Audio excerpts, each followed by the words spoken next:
Boa noite, queridos amigos do Facebook e YouTube. É simplesmente extraordinário poder compartilhar a palavra de Deus através dessas plataformas. A mensagem de hoje está em Romanos, capítulo 8, a partir do versículo 16. Vejamos. O próprio Espírito testifica com o nosso Espírito que somos filhos de Deus. Ora, se somos filhos, somos também herdeiros, herdeiros de Deus e co-herdeiros com Cristo. Se com Ele sofremos, também com Ele seremos glorificados. A palavra de Deus traz a seguinte concepção. Todas as pessoas que aceitam a Jesus Cristo como Senhor e Salvador passam a ser casa, morada, habitação do Espírito Santo. A presença do Espírito Santo dentro do cristão gera um processo de interação, um processo de comunhão entre um dos componentes da Trindade, o Espírito Santo, e o ser humano. O Espírito Santo, aqui no versículo 16, ele é um ser que testemunha, que assegura e que comprova que somos filhos de Deus. A marca em qualquer ser humano, a marca que diz que qualquer ser humano pertence a Deus e é filho de Deus, é a presença do Espírito Santo.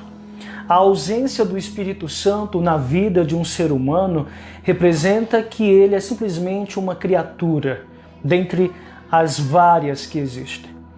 Quando uma pessoa se arrepende de seus pecados e crê no Evangelho, ela passa a ser filha adotiva de Deus. Essa pessoa passa a ser filha adotiva, né? Todas as pessoas que creem em Jesus Cristo se tornam filhos adotivos de Deus. E a presença do Espírito Santo na vida dessas pessoas que creem na mensagem do Evangelho, a presença do Espírito Santo, ela traz essa concepção de que nós somos filhos de Deus. É Ele que testifica, o Espírito Santo, Ele testemunha, isso quer dizer testifica, Ele testemunha, Ele assegura, Ele comprova que somos filhos de Deus. É a presença do Espírito Santo na vida do cristão que gera essa certeza, que gera essa convicção plena de que é filho de Deus. Deixando bem claro que todas as pessoas que se tornam cristãs, que vivem esse estilo de vida, que vivem enraizados nessa doutrina, elas se tornam parte, do corpo de Cristo. Cristo é a cabeça da igreja. E todas as pessoas que aceitam a Cristo, elas se tornam corpo da cabeça que é Cristo. Não importa o local onde essa pessoa more, não importa a questão territorial. Todas as pessoas de qualquer nacionalidade, quando se arrependem e creem no Evangelho, elas passam a ser filhas de Deus. Todas as pessoas, todos os seres humanos que aceitam a Cristo se tornam filhos adotivos de Deus. O versículo 16 deixa isso bem claro. O próprio Espírito testifica com o nosso Espírito que somos filhos de Deus. É necessário que sejamos habitados pelo Espírito Santo para que essa realidade faça parte de nossas vidas. O Espírito Santo dialoga com o nosso espírito e faz questão de dizer lá no íntimo que somos filhos de Deus. Não importa, claro, os momentos em que nós caímos. O que nós não podemos fazer é permanecer caídos, porque nós sabemos que enquanto estivermos aqui, nós estamos sujeitos a cair em diversas tentações, a cometer pecados. Não que iremos fazer do pecado uma constante em nossas vidas, algo constante em nossas vidas. Mas é necessário que o cristão perceba que cair faz parte dessa jornada. Porque nós temos um advogado para com Deus, Jesus Cristo. Eu não viverei uma vida dissoluta.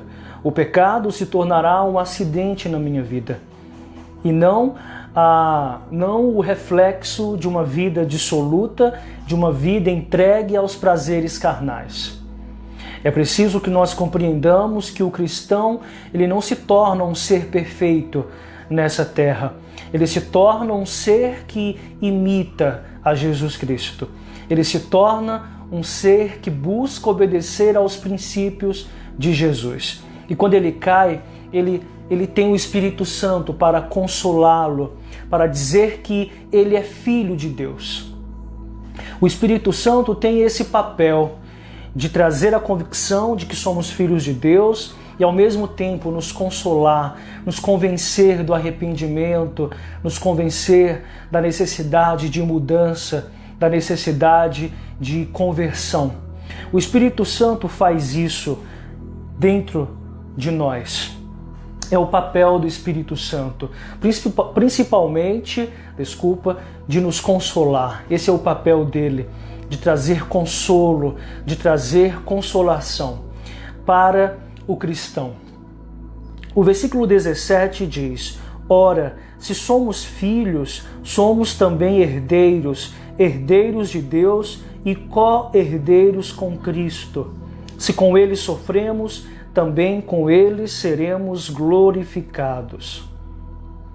A presença do Espírito Santo dentro do cristão traz a convicção de que essa pessoa é filha adotiva de Deus e ao mesmo tempo traz um outro benefício, uma outra garantia de que essa pessoa se torna herdeira de Deus. Nós nos tornamos herdeiros de Deus a partir do momento que percebemos que somos habitados pelo Espírito Santo. Ele traz a plena certeza de que somos filhos de Deus e ao mesmo tempo traz essa outra garantia de que somos herdeiros de Deus. Não somente herdeiros de Deus, mas co-herdeiros com Cristo. O que chama a atenção aqui é a palavra co-herdeiros. Nós nos tornamos co-herdeiros com Cristo. O que é ser co-herdeiro? É receber junto, é herdar com o outro. Cristo trouxe diversas garantias para o ser humano. Ao vir à terra, experimentar a morte de cruz, se tornar maldito em nosso lugar, porque maldito todo aquele que é pendurado no madeiro. Cristo, ao sofrer tudo o que sofreu, ele se torna a expiação, ele se torna o substituto do ser humano.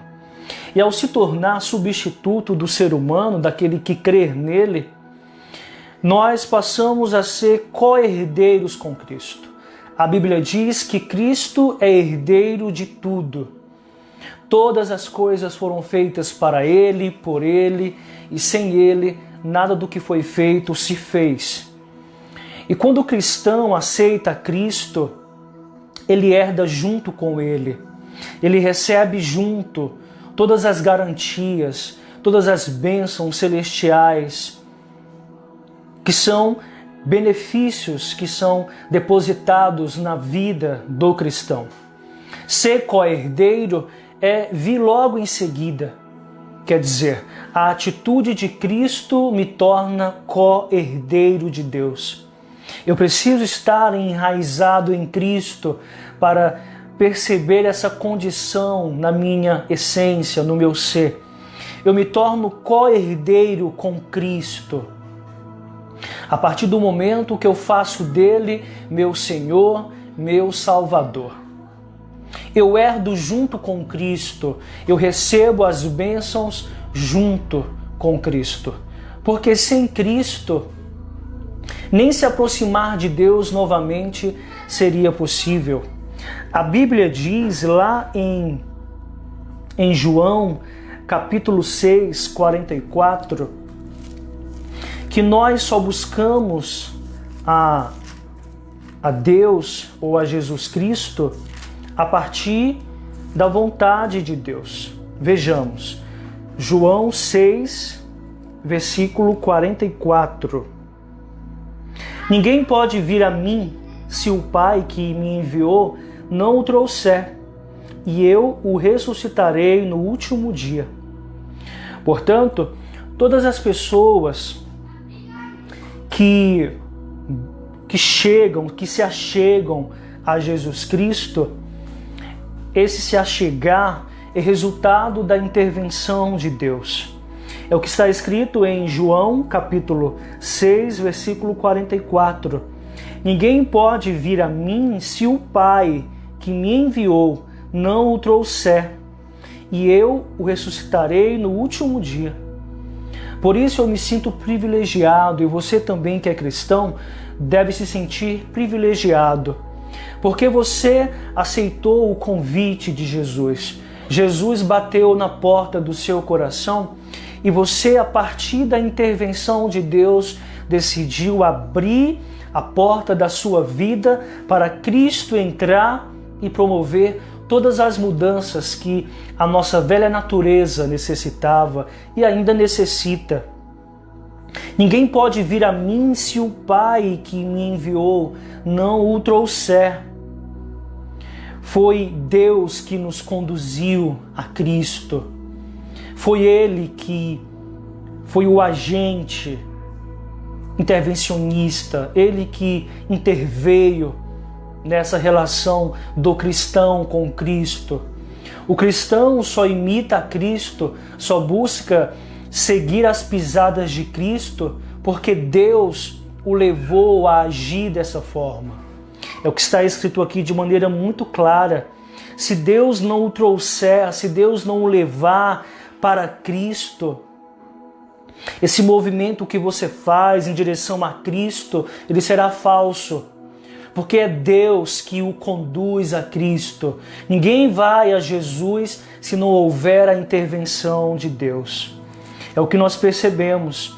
E aí, voltando aqui para capítulo 8 de Romanos, versículo 17, nós percebemos de maneira muito mais clara o porquê que somos co-herdeiros com Cristo.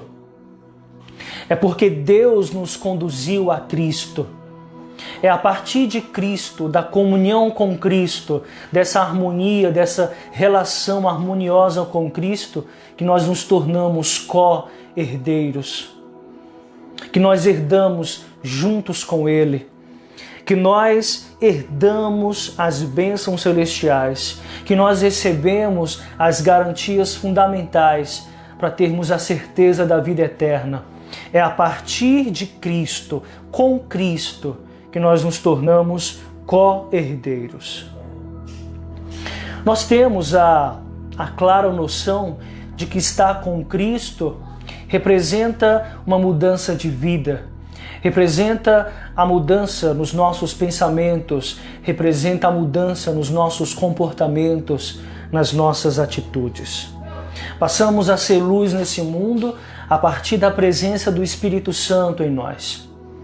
É Ele que nos capacita, é Ele que nos convence de todas as mazelas que devem ser retiradas de nossas vidas, a fim de que nós sejamos aquilo que devemos ser nessa terra, luz na vida das pessoas. O final do versículo 17 diz o seguinte: se com Ele sofremos, também com Ele seremos glorificados. É importante frisar que a vida do cristão não é um mar de rosas. Esse mar de rosas que tem sido pregado por muitas denominações de que o cristão, a partir do momento que aceita a Cristo, passa a vivenciar uma existência perfeita, é utopia, é ilusão, porque o sofrimento faz parte da vida do cristão. É necessário que o cristão compreenda que se com ele sofremos, também com ele seremos glorificados. O sofrimento faz parte da vida do cristão. O cristão que não sofre tem algo errado. Ele pode até não sofrer em aspectos exteriores, aspectos terrenos aqui do lado de fora, E se ele não sofre batalhas exteriores, ele sofre batalhas interiores. Porque o cristão verdadeiro, ele sente a mortificação da velha natureza dentro dele. E sentir a mortificação da velha natureza é um processo dolorido. É um processo dolorido. Para que esse novo homem nasça dentro de nós, é necessário que o velho homem morra todos os dias. É um processo de morte e vida constante na vida do cristão. Ao mesmo tempo que esse ser que aceita a Cristo morre todos os dias para a velha natureza, para os desejos carnais que insistem em nos separar de Deus, ele percebe um outro movimento, o movimento da vida. A vida que é trazida a partir da fé em Jesus Cristo, a partir da presença do Espírito Santo dentro do cristão. É aí que reside a noção de sofrimento. O cristão sofre nessa terra, porque ele andará na contramão do mundo. Ele fará aquilo que não está em conformidade com o comportamento geral que é adotado pela humanidade. A humanidade se afastou de Deus. Essa constatação, ela é visível. As pessoas se afastaram de Deus. Nós nos afastamos de Deus. E só há um jeito de nós recuperarmos essa proximidade, essa comunhão, através da fé em Jesus Cristo. Porque ir a Jesus Cristo depende da intervenção de Deus. É Deus que nos leva a Cristo. Ninguém vai a Cristo porque é bonito, por mérito próprio. Ninguém. Se você hoje é cristão e é um seguidor de Cristo, é porque houve a determinação, a intervenção de Deus. E quando Deus intercede e nos leva a Cristo, é necessário que nós tenhamos a clara convicção de que iremos sofrer. O cristão sofre, mas existe aí uma recompensa para essa condição na qual o cristão está. Essa ideia de sofrimento traz aí uma outra ideia bem melhor, que é a questão da glorificação.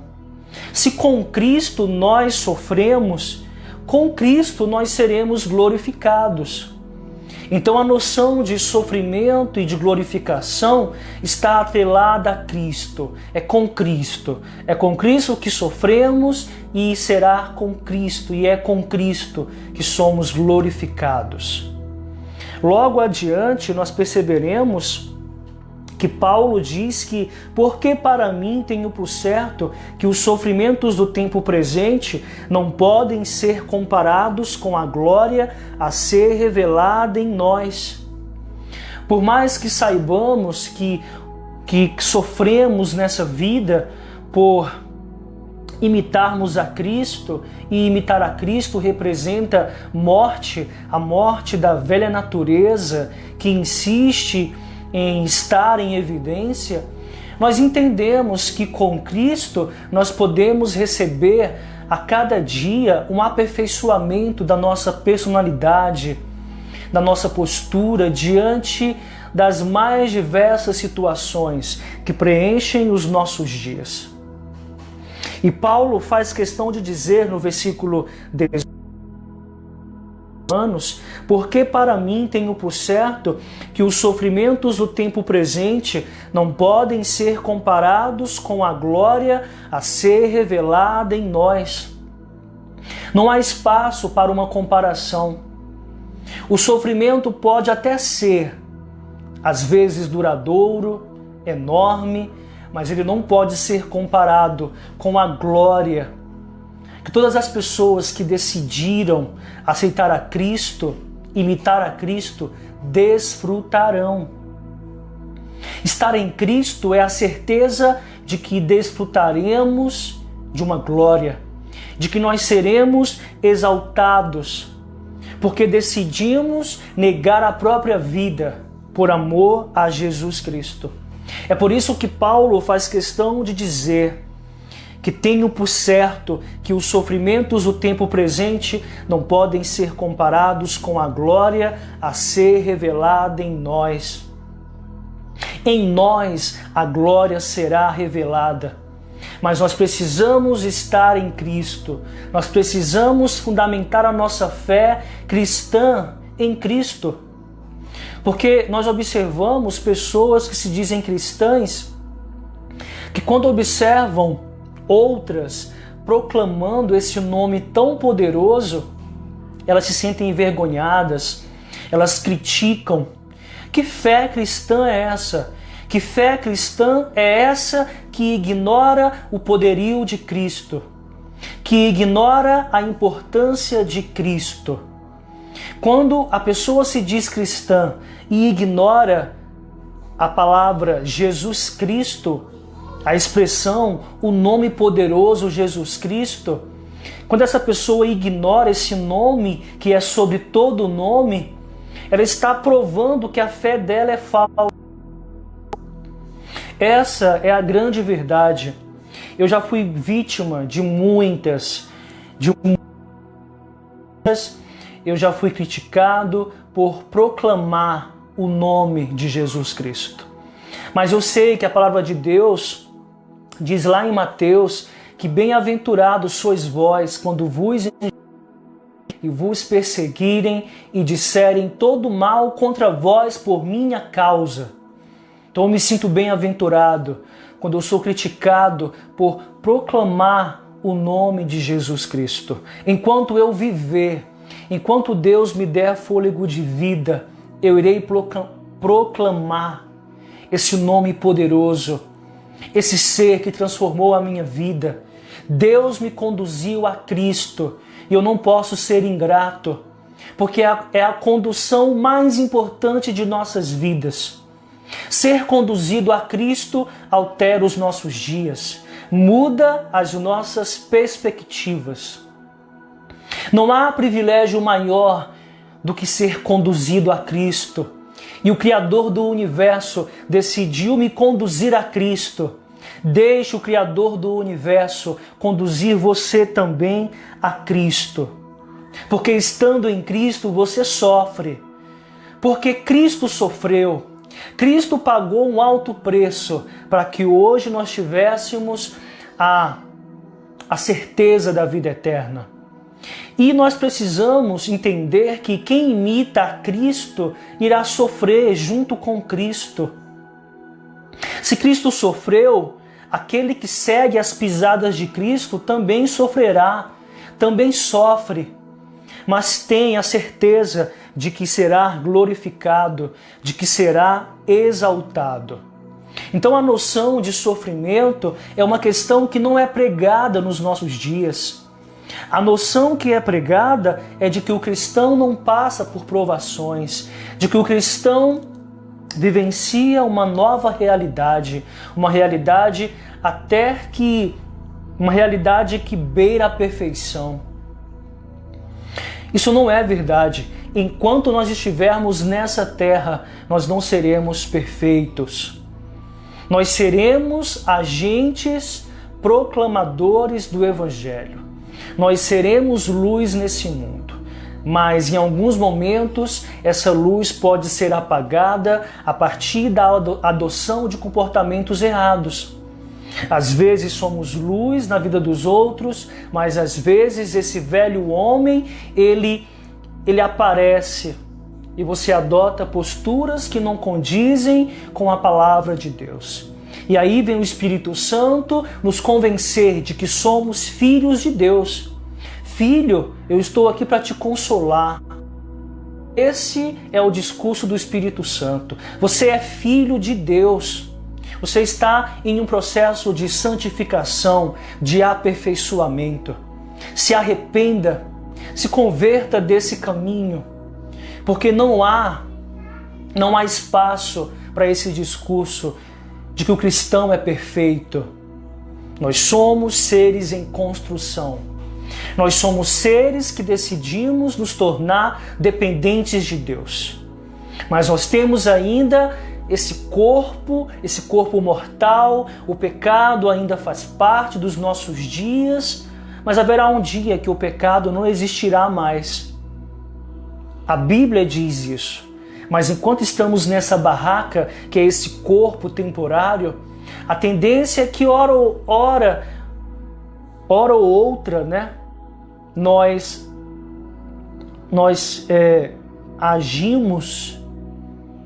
venhamos a agir de maneira inadequada. Mas nós temos a plena certeza de que o momento de se arrepender é necessário e a conversão, não praticar mais aquilo. Porque a conversão representa o quê? Uma mudança de atitude, uma mudança de postura. Esse é o arrependimento que Deus quer que a gente transpareça.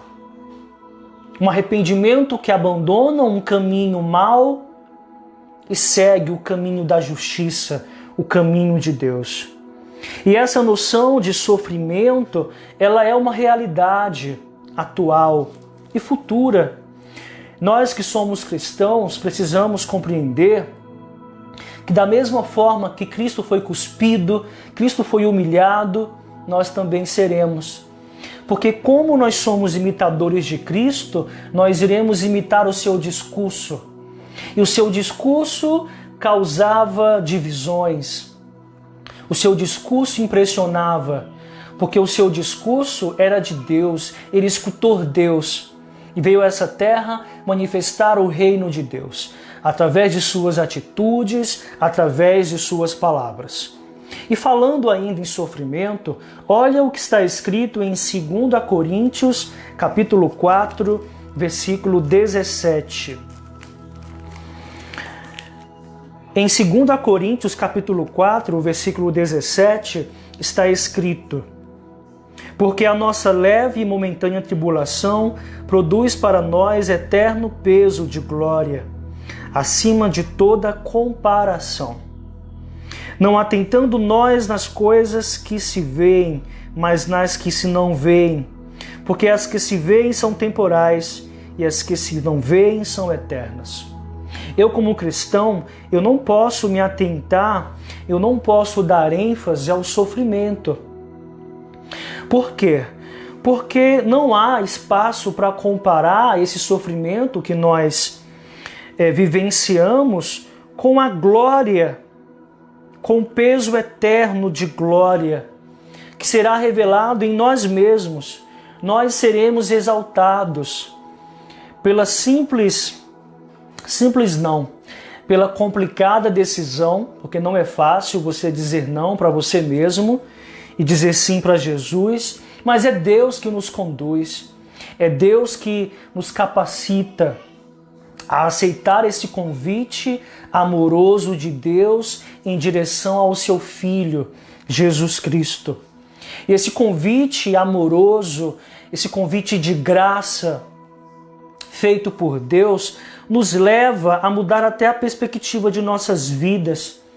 O cristão não se atenta mais para as coisas que se veem, porque elas são passageiras, mas ele se atenta para as coisas que não se veem, porque elas são eternas.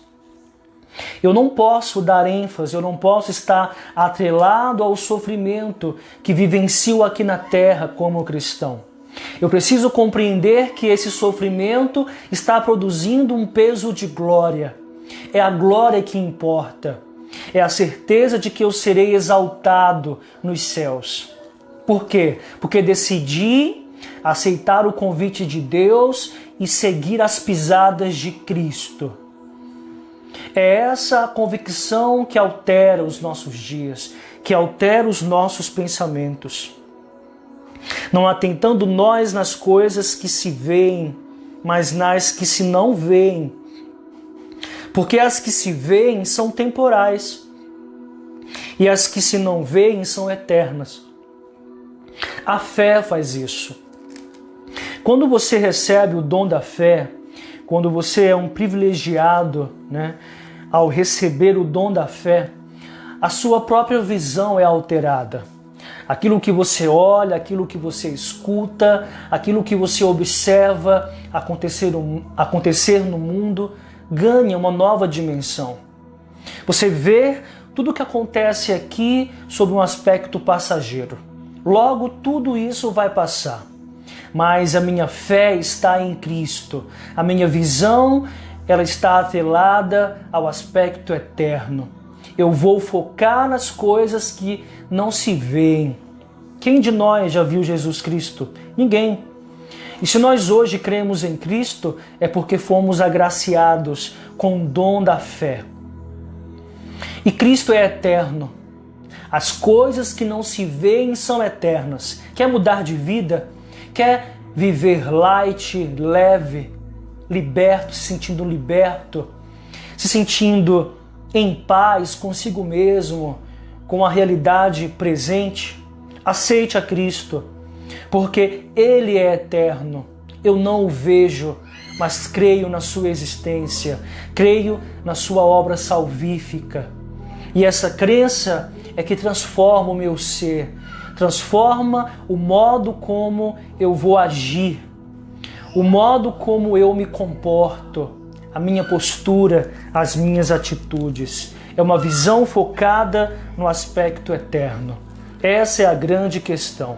Por isso, não olhe para o sofrimento, olhe para a glorificação, para a exaltação que te aguarda, que me aguarda. Porque podemos até sofrer nesse mundo. Precisamos pagar um preço por termos decidido seguir a Cristo. Mas nós sabemos que seguir as pisadas de Cristo os conduzirão à eternidade. A presença de Cristo para sempre. Nós moraremos em um lugar onde não haverá mais sofrimento, porque o sofrimento é passageiro. Eclesiastes diz que o mal existe para que o homem entenda que tudo aqui é passageiro. Nada aqui é permanente. Nós estamos aqui de passagem, nós somos peregrinos nessa terra. Nós somos pessoas que são seres celestes vivendo experiências terrenas. Essa é a nossa identidade. Filipenses 1:29 traz uma outra verdade que revela essa questão do sofrimento. Filipenses, só um momento, Filipenses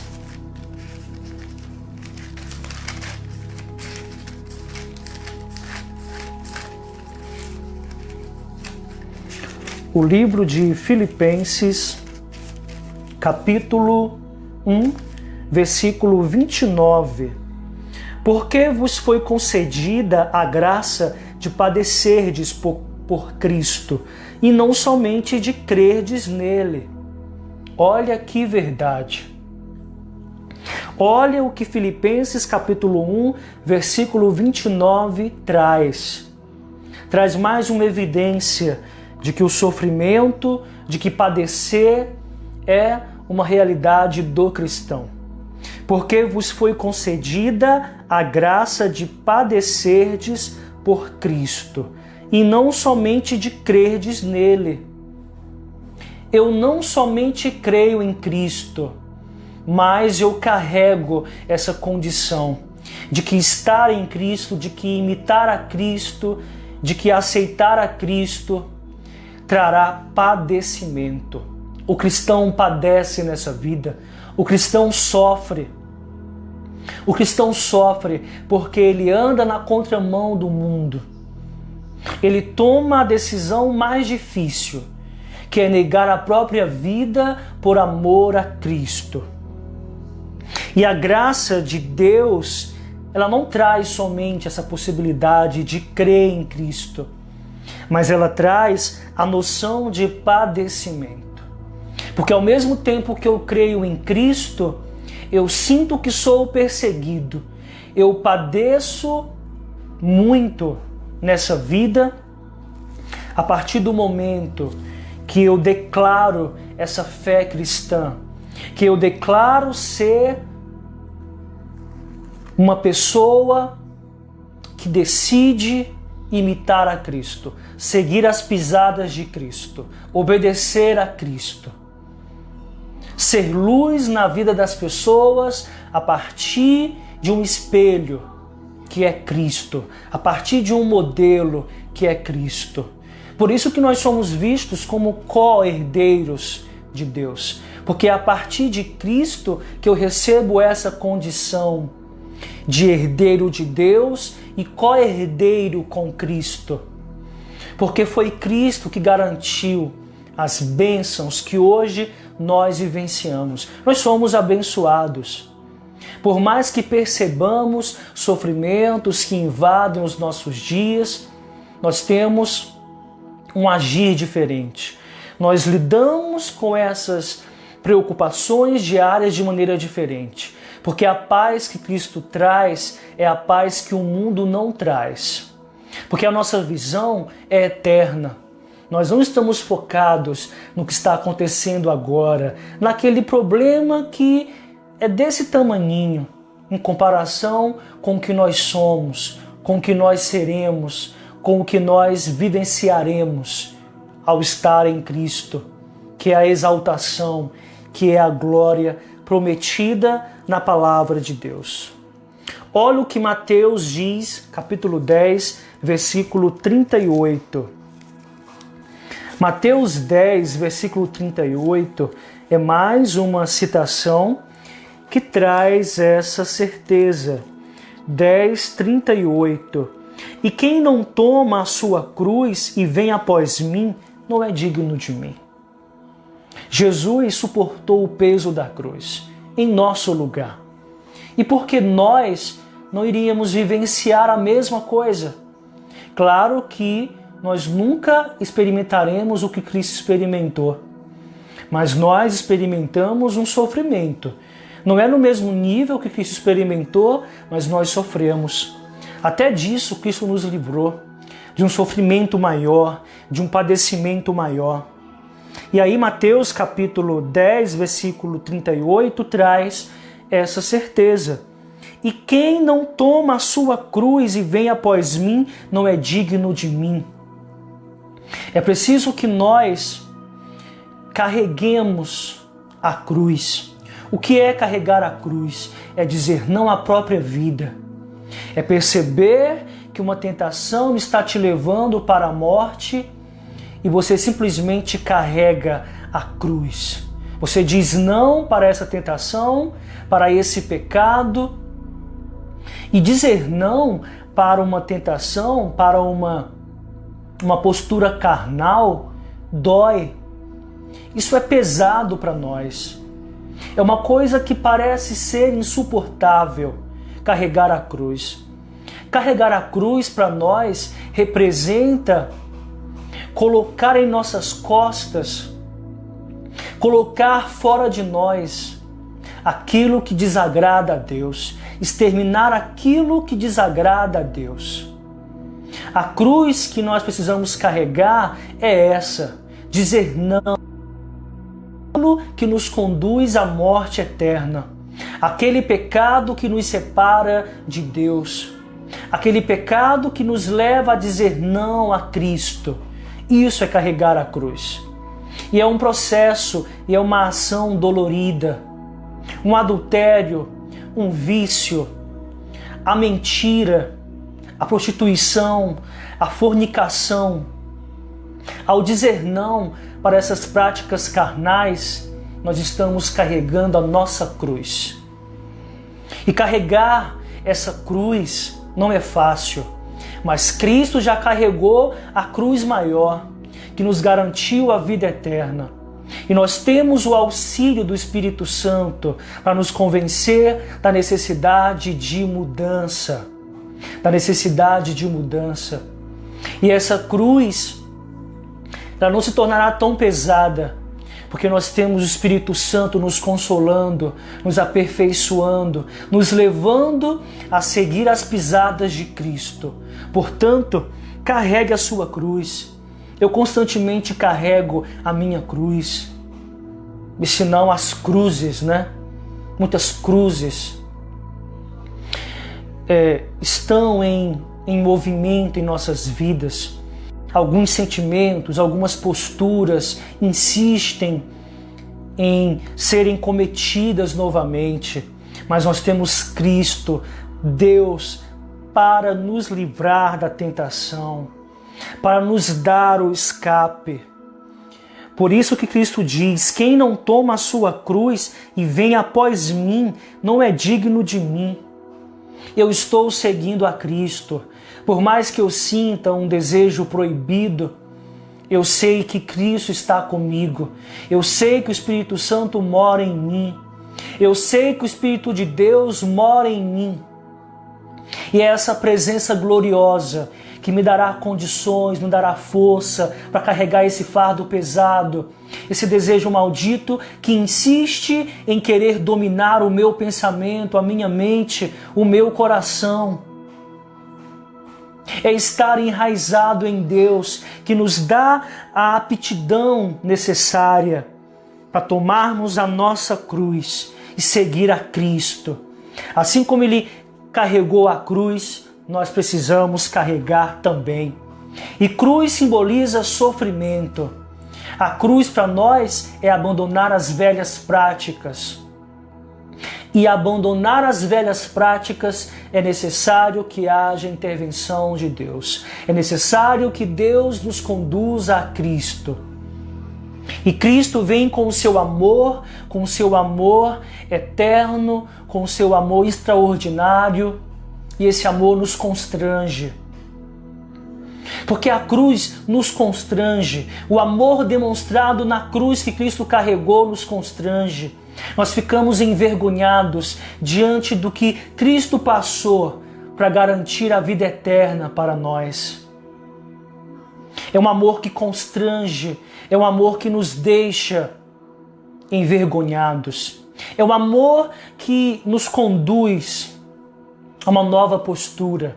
A partir de hoje eu vou negar a própria vida, vou perder a minha vida por amor a Cristo, porque Cristo experimentou a morte de cruz em meu lugar. E eu seria ingrato de não aceitar esse convite, de não perceber tudo que Ele viveu em meu lugar. Ele foi cuspido, Ele foi humilhado, Ele sofreu em meu lugar. E eu tenho que abandonar as minhas velhas práticas. Tenho que dizer não à minha vida para ganhar a vida eterna. Diga não à sua vida hoje mesmo. Creia no poder do Evangelho. Ele é o poder de Deus para a salvação de todo aquele que crê. E a salvação é esse processo de amadurecimento espiritual, de arrependimento, de conversão, de santificação, que são processos garantidos por Deus. Deus está no controle. Agora não siga com esses comportamentos, porque se você seguir a carne, você receberá como recompensa a morte. Mas se nós mortificarmos as obras da carne através do Espírito Santo, é o Espírito Santo que nos diz: você é filho de Deus. Mortifique as obras da carne, as obras da velha natureza, através de mim. É o que o Espírito Santo diz para nós. Você é filho de Deus. Você tem condições de mortificar as velhas obras, as obras que o afastam de Deus, o afasta de Deus. Você tem condição. Basta que você deixe eu viver dentro de você. Eu sou o Espírito Santo. É isso que ele diz. Eu sou o Espírito Santo. Perfeito. O Espírito que vai te capacitar a carregar essa cruz. Essa cruz que parece pesada. Mas você tem o auxílio, você tem eu como consolador. Esse é o discurso do Espírito Santo para todos aqueles que creem. Nós somos a habitação do Espírito Santo.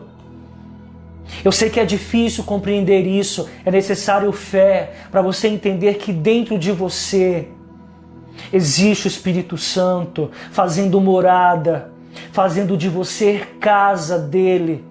Que Deus é esse que decide morar dentro do ser humano, um ser humano que tem o infinito para morar, decide morar dentro de nós. Já parou para pensar nessa ideia? Aceite hoje mesmo esse poder do Evangelho, porque ele transforma a sua vida. Ele transformou a minha vida e eu quero que transforme a sua. Não é questão de placa de igreja, é crer no Evangelho, é crer na mensagem que foi escrita por vários profetas escolhidos por Deus, inspirados por Deus. Voltando para Romanos capítulo 8, vamos dar prosseguimento à mensagem. Nós temos mais uma passagem, 1 a Pedro, capítulo 2, versículo 21. 1 a Pedro, capítulo 2,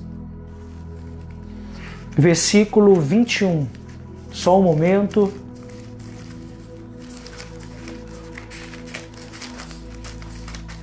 Primeiro a Pedro, capítulo 2, versículo 21.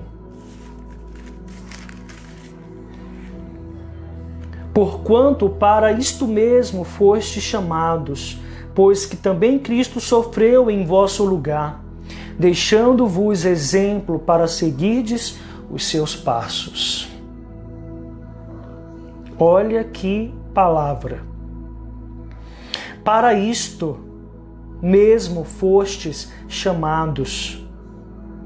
Olha a finalidade, olha o objetivo do nosso chamado. Olha que cenário aquele que é chamado encontra. Cristo sofreu em vosso lugar, deixando-vos exemplo para seguirdes os seus passos. Eu seria muito bonito, entre aspas, né? Eu seria muito esperto em querer uma vida aqui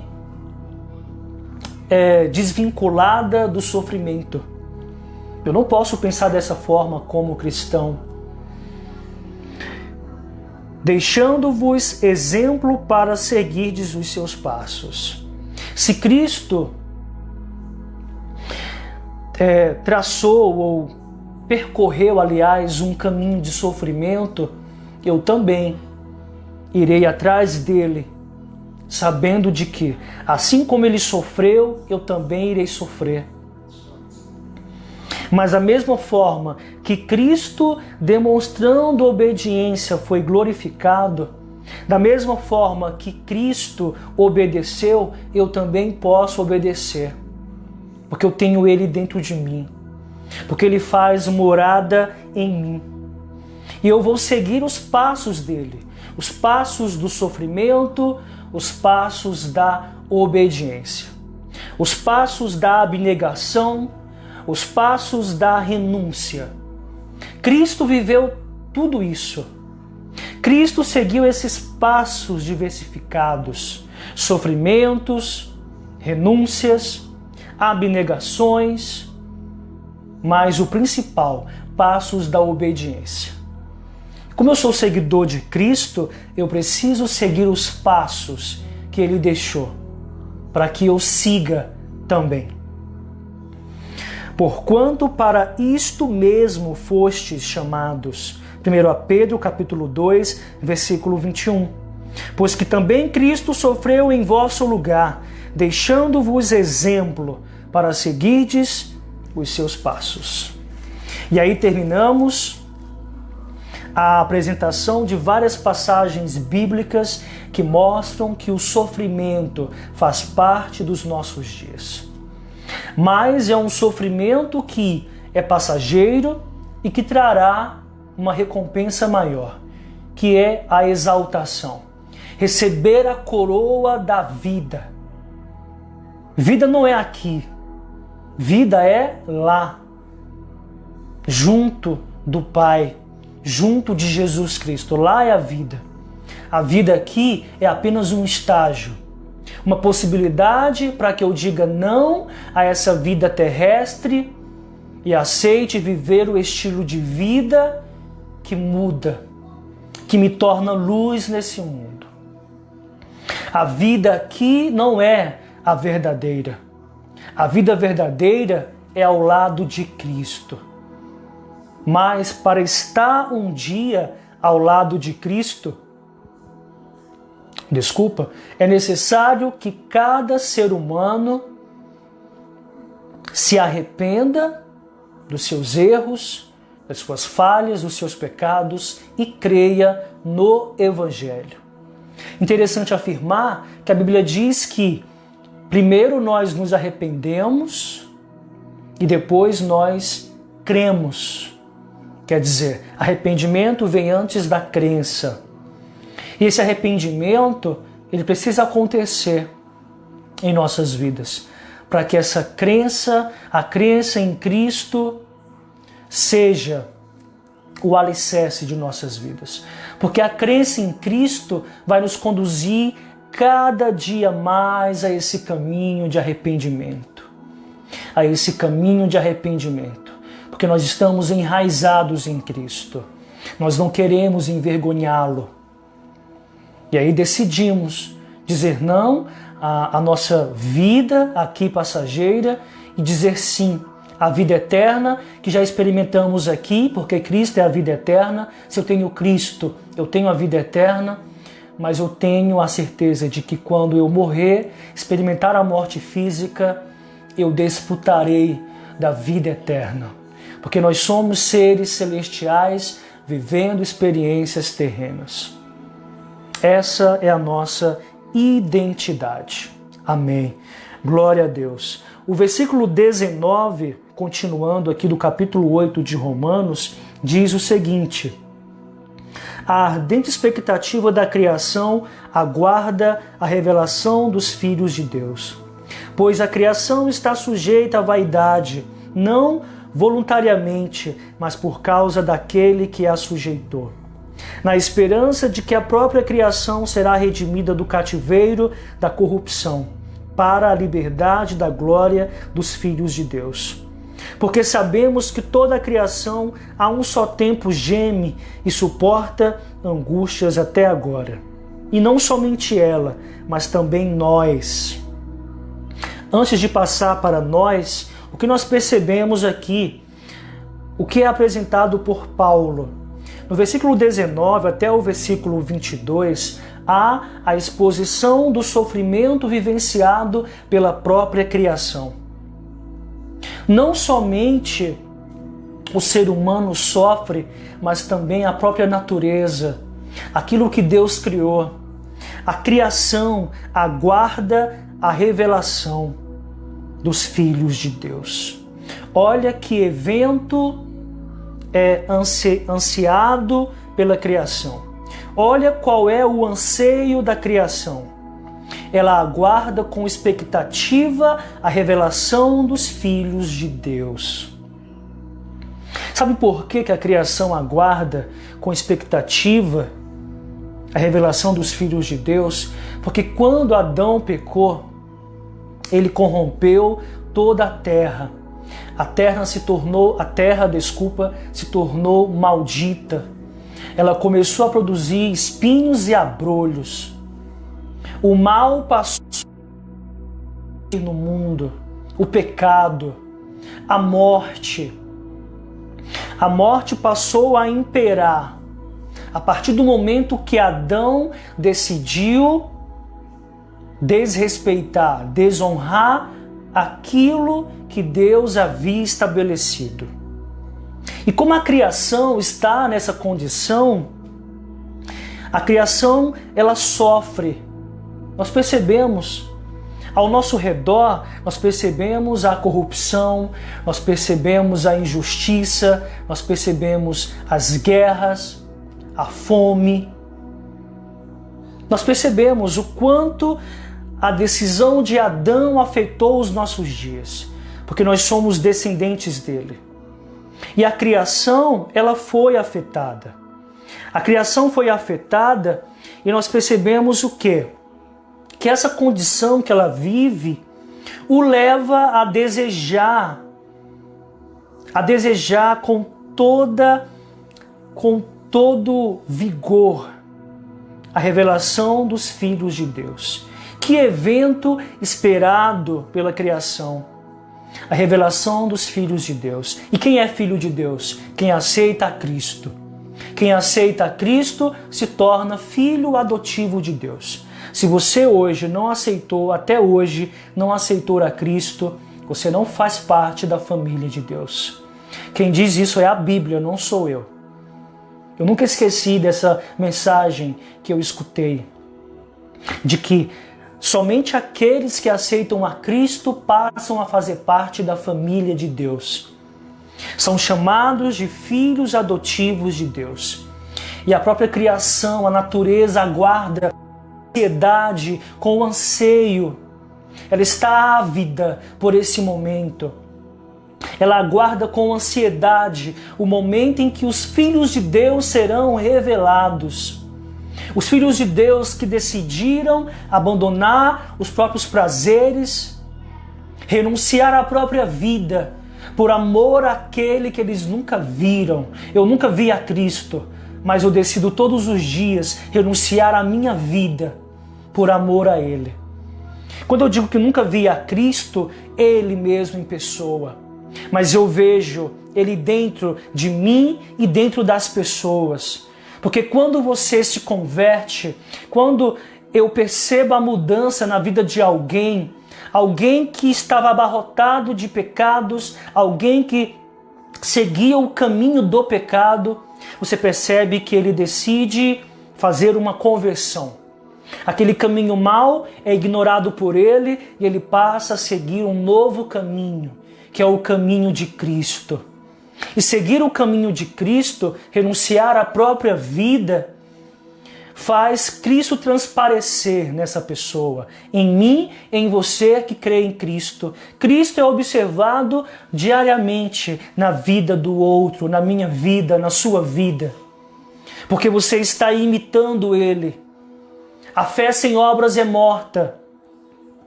Existem obras condizentes que revelam que essa pessoa foi alcançada pela graça de Deus, que essa pessoa está sendo habitada por Cristo, pelo Espírito Santo.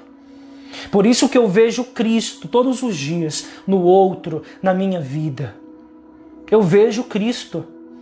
E eu espero que as pessoas estejam vendo Cristo em você. Eu espero que as pessoas estejam vendo Cristo em mim.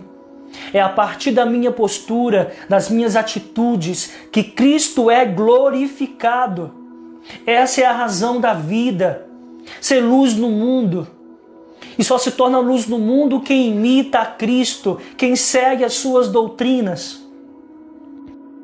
A pessoa deixa um legado eterno, o legado de alguém que renunciou o próprio eu, crendo em um ser que ele nunca viu, materializado na sua frente, o próprio Cristo, mas eu vejo Cristo na vida do outro. E eu quero que Cristo se torne a essência do outro, aquele que ainda não aceitou a Cristo. E o exemplo que eu tenho para dar para o outro é uma vida de abnegação, uma vida de renúncia. E esse outro, esse próximo, vai querer experimentar aquilo que eu experimento. Ele verá em mim, ele verá a manifestação de Deus, da graça de Cristo em mim. E ele terá a curiosidade de experimentar a mesma coisa. E a criação, ela aguarda ansiosa a revelação dos filhos de Deus. Por que ela aguarda ansiosa? Porque ela está sujeita à vaidade. A condição, não somente da criação, mas a condição da humanidade é a vaidade. É buscar a todo custo o hedonismo, o prazer, sem regras, sem leis. Não voluntariamente que a criação está sujeita à vaidade, mas por causa daquele que a sujeitou. A decisão de Adão tornou a terra maldita. É o que nós veremos aqui em Isaías capítulo 24, versículo 6. Isaías 24, Isaías 24, versículo 6. Por isso a maldição consome a terra, e os que habitam nela se tornam culpados. Por isso serão queimados os moradores da terra, e poucos homens restarão. Olha a realidade vivenciada pela natureza, pela criação. A entrada do pecado no mundo trouxe morte. Morte não somente para o ser humano, mas para a própria criação. Ela se tornou maldita. Por isso a maldição consome a terra, e os que habitam nela se tornam culpados. Por isso serão queimados os moradores da terra, e poucos homens restarão. Olha que verdade chocante. É a condição da criação, por isso que ela aguarda com expectativa a manifestação, a revelação dos filhos de Deus. A mesma coisa em Gênesis 3, 17 a 19. Gênesis 3, 17 a 19 traz o seguinte: E a Adão disse: Visto que atendeste à voz de tua mulher e comeste da árvore que eu te ordenara não comesses, maldita é a terra por tua causa. Em fadigas obterás dela o sustento durante os dias de tua vida. Ela produzirá também cardos e abrolhos, e tu comerás a erva do campo. Mais uma citação que traz a realidade vivenciada pela própria criação. A decisão de Adão corrompeu o homem, corrompeu a natureza. Por isso que diz aqui no versículo 20, mas por causa daquele que a sujeitou. Não foi vontade da criação se tornar maldita, se tornar repleta de atitudes de corrupção, de fome, de guerra, de desastres. Não foi vontade da criação essa realidade. Foi a partir da decisão de Adão que ela passou a vivenciar isso, um contexto de maldição. O versículo 21 diz: na esperança de que a própria criação será redimida do cativeiro da corrupção. Olha em que cativeiro a própria natureza está, a criação está, a obra perfeita de Deus está no cativeiro da corrupção. Todas as pessoas que ignoram a Cristo, não aceitam a Cristo, vivenciam a mesma condição, estão no cativeiro da corrupção. E aqui diz que a criação, ela espera, que ela seja redimida do cativeiro da corrupção, para a liberdade da glória dos filhos de Deus. Porque sabemos que toda a criação a um só tempo geme e suporta angústias até agora. A criação está angustiada.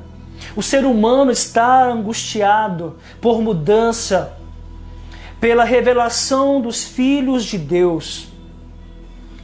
Quando o versículo 21 traz a noção de que, na esperança de que a própria criação será redimida do cativeiro da corrupção, ela será resgatada desse contexto caótico, dessa condição ruim, dessa condição de morte, para a liberdade da glória dos filhos de Deus.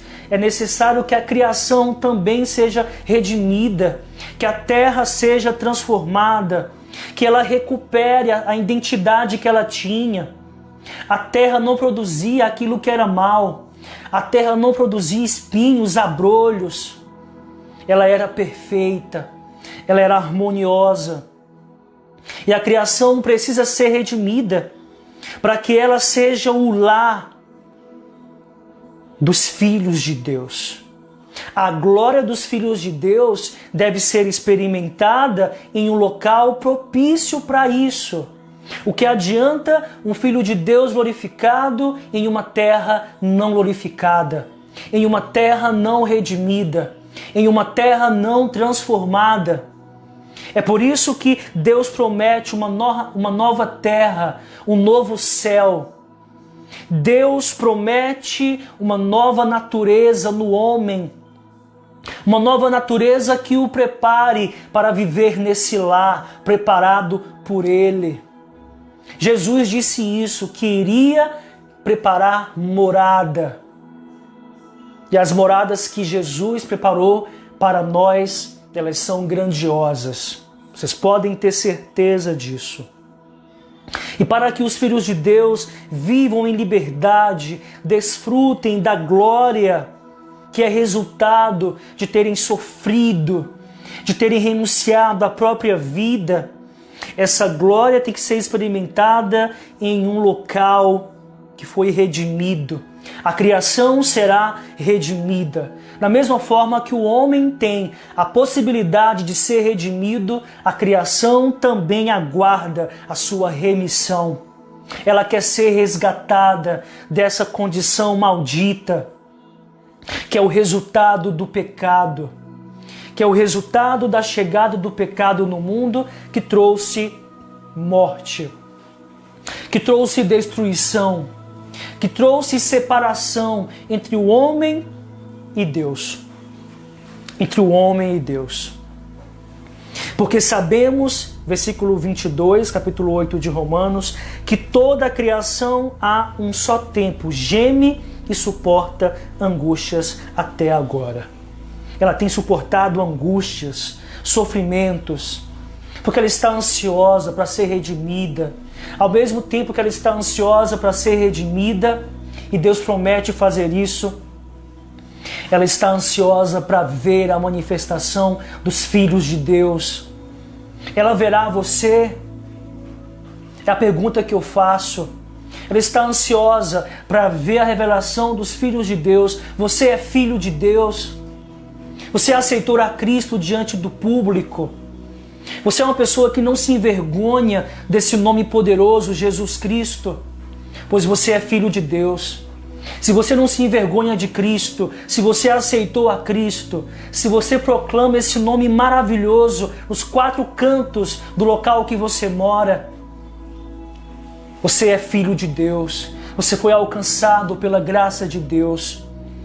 E enquanto você viver, use a sua voz, seu fôlego de vida para anunciar esse nome santo que tem o poder de transformar a nossa realidade, transformar as nossas vidas, as nossas concepções, os nossos pensamentos, a nossa natureza. E não somente a criação geme e suporta angústias. O versículo 23 diz: e não somente ela, mas também nós, que temos as primícias do Espírito, igualmente gememos em nosso íntimo, aguardando a adoção de filhos, a redenção do nosso... Aleluia, glória a Deus! Não somente a criação aguarda essa mudança de perspectiva. A redenção que ela tanto espera é a mesma que nós esperamos. É a mesma que nós esperamos. Nós já temos o Espírito em nós, comprovando que nós somos filhos de Deus. E saber que é filho de Deus não nos tira a angústia, porque nós queremos partir para estar com Cristo.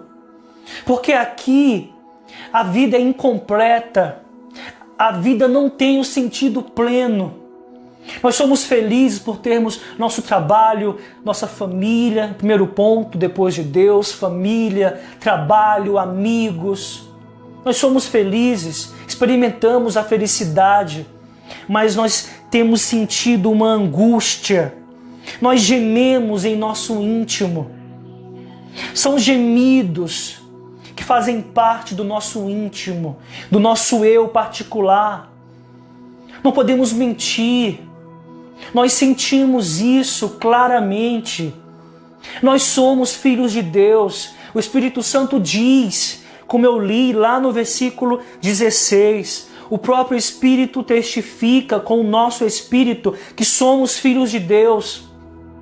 Nós somos filhos de Deus, ansiosos para entender, para viver a nossa identidade real e completa, que será manifestada quando estivermos ao lado de Cristo. É por isso que gememos, é por isso que sofremos aqui. Por mais que tenhamos essa fé convicta em Cristo, nós sentimos lá dentro um gemido, um sentimento, porque nós estamos lutando contra nós mesmos e muitas vezes percebemos que parece que nós não temos jeito, que a mudança que nós tanto esperamos não chega. Mas aguarde, se Deus começou a boa obra, Ele vai terminar, é no tempo dEle. A mudança, a conversão não pode ser feita totalmente ali, da noite para o dia você se tornou a pessoa mais perfeita do mundo. Não é assim. É preciso que haja anseio por mudança. E Deus vai nos trabalhando, vai trabalhando dentro de nós, aos poucos, para que a gente sinta vontade, para que nós sintamos vontade de mais santificação, de mais aperfeiçoamento, de mais arrependimento, de mais renúncia. Esse é o processo da conversão. É por isso que esses gemidos fazem parte dos nossos dias, porque nós percebemos quem somos. Quando nós olhamos para dentro de nós, nós percebemos que ainda existem espinhos e abrolhos que não foram limpados. Mas Deus promete nos resgatar dessa condição. O pecado ainda habita em nós. Haverá um dia que o pecado será destruído e exterminado. A Bíblia diz que o cristão é liberto do poder do pecado. O pecado não domina mais o cristão quando ele está enraizado na palavra, quando ele jejua, quando ele ora, quando ele dedica tempo ao Criador. O pecado perde o seu poder. A Bíblia diz que quando a carne sofre, o pecado perde o seu poder. E como fazer a carne sofrer? Andar em espírito. Quando você anda em espírito, quando você imita, quando você é exortado pelo Espírito Santo, quando você é orientado pelo Espírito Santo, você decide dizer não ao pecado e dizer sim a Deus. E aos poucos a carne vai sofrendo e o pecado vai perdendo o seu poder. Agora tem pessoas que querem alimentar a carne e o pecado fica forte, parecendo aquele desenho animado, o Popeye, quando come aquele espinafre e fica forte. Assim é o pecado. Sabe qual é o alimento do pecado? A carne.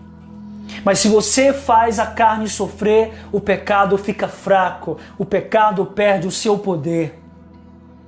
É a mesma coisa do Hulk. Hulk fica fortão e quando ele volta ao estado natural, ele fica todo rasgadinho e fraquinho. A mesma coisa é o pecado. Quer observar isso na sua vida? O pecado fraquinho, não tendo mais poder sobre a sua vida, sobre as suas vontades, alimente-se do Espírito. Deixe o Espírito Santo guiar a sua vida. Cumpra o desejo do Espírito e não cumpra o desejo da carne. Gálatas 5 traz uma descrição de quais são as ações do Espírito e quais são as ações da carne. Quais são as obras do Espírito e quais são as obras da carne. Leia Gálatas 5. Só não lembro o versículo, mas leia. Você vai comprovar se você tem andado em Espírito ou se você tem andado na carne. E quando a carne sofre, o pecado perde o seu poder. É por isso que nós gememos, é por isso que nós sofremos, porque dentro de nós existe uma batalha entre carne e espírito. Mas o Espírito Santo vem dizer, você é filho de Deus, suporte, persevere, aguente firme até o fim. Isso fará parte da sua vida até o seu último fôlego. Essa batalha entre carne e espírito fará parte dos seus dias. Não importa se você viverá 50, 60 anos, 100 anos, você perceberá uma luta interior entre a carne e o espírito. É por isso que você geme, é por isso que você sofre. Porque você olha para dentro de si e vê o seu estado natural pecaminoso. Ao mesmo tempo que você vê a presença do Espírito Santo dentro de você, você vê um estado pecaminoso. Mas esse estado pecaminoso, aliás, ele vai morrendo aos poucos. Como ele vai morrendo? Através da instrução, através de dizer sim. Quando você diz sim ao Espírito, às instruções do Espírito, esse lado carnal vai morrendo aos poucos, vai ficando apagadinho, e quem vai brilhando é a presença do Espírito em você. E você vai passando a agir diferente. Você passa a ser um legado nesse mundo. Não importa onde você more, não importa o lugar em que você habite. Quando você deixa o Espírito Santo guiar a sua vida, você se torna alguém que as pessoas querem imitar. Você se torna alguém que as pessoas anseiam vivenciar o mesmo que você vivencia. Porque você tem Cristo, você tem o Espírito Santo morando em você. É o que está dizendo no versículo 23. E não somente ela, a criação, geme e suporta angústias, mas também nós que temos as primícias do Espírito. Nós temos o Espírito morando em nós. Ele é a garantia de que somos filhos de Deus. Ele testifica, ele garante, ele comprova, ele testemunha que somos filhos de Deus. Mas ao mesmo tempo percebemos que estamos gemendo em nosso íntimo, aguardando a adoção de filhos. Aguarde, cristão. Aguarde com fé, com perseverança, com paciência. Aguarde, porque novos filhos precisam ser adicionados à família de Deus. Você tem adicionado mais filhos adotivos à família de Deus através da sua vida, porque esse é o propósito da vida. Glorificar a Deus por meio da sua vida e levar outras pessoas a serem adicionadas à família de Deus. Da mesma forma que você se tornou filho adotivo de Deus, passou a fazer parte da família de Deus, utilize o seu fôlego, a sua palavra, para convidar seus parentes, seus amigos, a cidade, a se tornar família de Deus. É por isso que nós estamos angustiados, porque nós estamos aguardando com ansiedade a manifestação, a chegada, a volta de Cristo. E se nós não chegarmos a ver a volta de Cristo, nós sabemos que quando nós experimentarmos a morte espiritual, nós teremos ali, no findar de nossos dias, a certeza de que renunciamos à nossa vida por amor a Cristo. Todo aquele que invocar o nome do Senhor será salvo. Invoque o nome do Senhor todos os dias. Peça orientação. Renuncie à sua vida. Abandone a vida pecaminosa. Abandone seus erros, suas falhas, seus pecados. E siga a Jesus Cristo. A adoção de filhos, ao qual se refere o versículo 23, é isso. É a adição de novos filhos a essa família que eu faço parte. A família de Deus.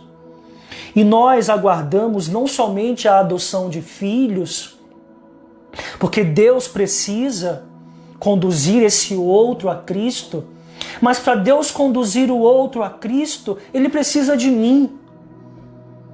Nós precisamos anunciar o Evangelho e de pregar o Evangelho a toda criatura. É a partir de mim, eu me torno instrumento de Deus, para que a partir de mim, a mensagem dele eterna alcance outros corações e promova mudanças em outras vidas, não somente na minha. É a partir de mim, esse é o propósito da vida, glorificar o nome de Deus através do seu fôlego, do meu fôlego de vida. Não é trabalhar, não é ganhar fama, não é acumular bens, riquezas. Nós vimos no começo da mensagem, não se atentando para as coisas que se veem, porque são passageiras, mas as coisas que não se veem são eternas. E terminando o versículo 23, a redenção do nosso corpo, aguardando a redenção do nosso corpo. O que quer dizer isso? Nós almejamos o resgate. Nós queremos deixar esse corpo corrupto, esse corpo que não é perfeito ainda, esse corpo que necessita de uma glorificação. E nós aguardamos esse resgate. Redenção quer dizer resgate, libertação. Nós ansiamos por uma libertação. Nós estamos cansados de viver nesse corpo que é abarrotado. Alguns comportamentos ainda que nós percebemos que não condizem com a vontade de Deus. Mas nós estamos firmes, acreditando que Ele é o nosso aperfeiçoador. É por isso que o versículo 23 diz que estamos aguardando a redenção do nosso corpo. Nós esperamos com ansiedade, com anseio, sermos aquilo que somos, percebermos os seres celestiais que somos. Olhai para as coisas de cima. É o que a Bíblia diz. Quando eu olho para as coisas de cima, eu me encontro, porque eu sou do céu. Eu estou aqui de passagem, eu estou aqui estagiando. Eu estou aqui usando a minha vida para glorificar o nome de Deus. Mas eu aguardo com avidez. Com avidez quer dizer ansiedade, a libertação do nosso corpo. Que o nosso corpo, como a Bíblia diz, que será imortal. Que o nosso corpo, que será imortal, seja o desejo de nossas vidas. É o anseio por isso.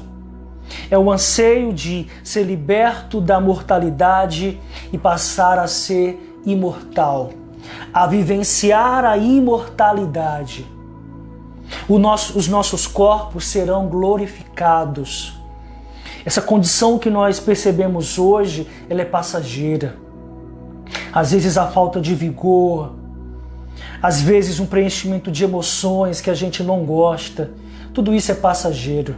É por isso que o versículo 23 diz a redenção do nosso corpo. Queremos ser libertos desse estado natural. Esse corpo nos fere. Esse corpo traz males para a nossa vida, porque nós estamos num contexto de corrupção. Nossa natureza é corrupta. E nós queremos ser libertos desse estado que veio da decisão de Adão, de desrespeitar a Deus. E quando você desrespeita a Deus, você se separa de Deus, porque o pecado causa divisão entre Deus e o homem. Que esse seja o nosso anseio. Ter uma ansiedade relacionada à adoção de filhos, de mais filhos para essa família, e ansiar pela redenção do nosso corpo. Nós queremos experimentar o que somos. Queremos entender de maneira plena quem somos. Essa é a mensagem que está sendo passada no versículo 23. E para terminar, versículo 24 e 25. Porque na esperança fomos salvos. Ora, esperança que se vê não é esperança, pois o que alguém vê, como o espera? Mas se esperamos o que não vemos, com paciência o aguardamos. Tendes paciência, irmão. Tendes paciência. Peça a Deus paciência. É um dos frutos do Espírito. Paciência. O Espírito diz que somos filhos de Deus. Ele nos consola. Ele habita em nós. Precisamos ter paciência. A fé traz paciência. O que é a fé? É o firme fundamento das coisas que se esperam e a prova das coisas que não se veem. Hebreus capítulo 11, versículo 1. Isso é fé. Isso é esperança, porque na esperança fomos salvos. A esperança aqui é a fé. Só há salvação a partir da fé. Ninguém será justificado diante de Deus por meio das obras. É a partir da fé em Cristo que nos tornamos justos aos olhos de Deus. E a fé em Cristo nos conduz a um caminho de obediência. E naturalmente, as obras que nós praticarmos revelarão isso, um estado de obediência. Por quê? Porque tudo nasce da fé. A fé nos conduz a Deus. A fé em Cristo nos aproxima novamente de Deus. É por isso que o versículo 24 diz, porque na esperança fomos salvos, porque na fé somos salvos. Enraizados na fé em Cristo, somos salvos, fomos salvos. Ora, esperança que se vê não é esperança, pois o que alguém vê, como o espera? Mas se esperamos o que não vemos, não desfrutamos ainda do que somos. Nós não sabemos ainda nem uma minha porcentagem daquilo que nós somos, daquilo que nós iremos experimentar ao lado de Cristo. Mas com nós aguardamos a revelação dos filhos de Deus, e eu sou filho de Deus, e você tem que ser filho de Deus. Ao aceitar a Cristo, você se torna filho de Deus. E você aguarda com paciência. Mas se esperamos o que não vemos, com paciência o aguardamos. Isso é fé. Esperar o que você nem vê ainda. Como acreditar em Cristo diante da atual conjuntura? É a pergunta que muitos fazem. Como acreditar em Cristo ser alcançado pelo dom da fé? Essa é a verdade. Esse é o caminho. Acreditar em Cristo, em Jesus Cristo, Filho de Deus, que você nunca viu, depende única e exclusivamente da fé. A fé é o dom de Deus. A fé é um dom de Deus. E diante de bilhões de pessoas eu percebo que eu fui alcançado por Deus. Deus me deu fé.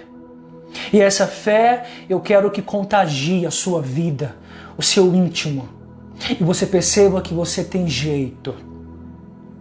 Que você pode hoje se arrepender dos seus pecados e crer no poder do Evangelho. É a fé que te leva a viver essa experiência. Mas se esperamos o que não vemos, com paciência o aguardamos. Eu aguardo com ansiedade o dia em que eu irei fechar os meus olhos aqui e acordar nos braços de Cristo. E Ele dirá: muito bom, servo, fiel, foste fiel no pouco, e sobre o muito eu te colocarei. Essa é a mensagem que eu quero ouvir, vinda dos lábios de Jesus Cristo.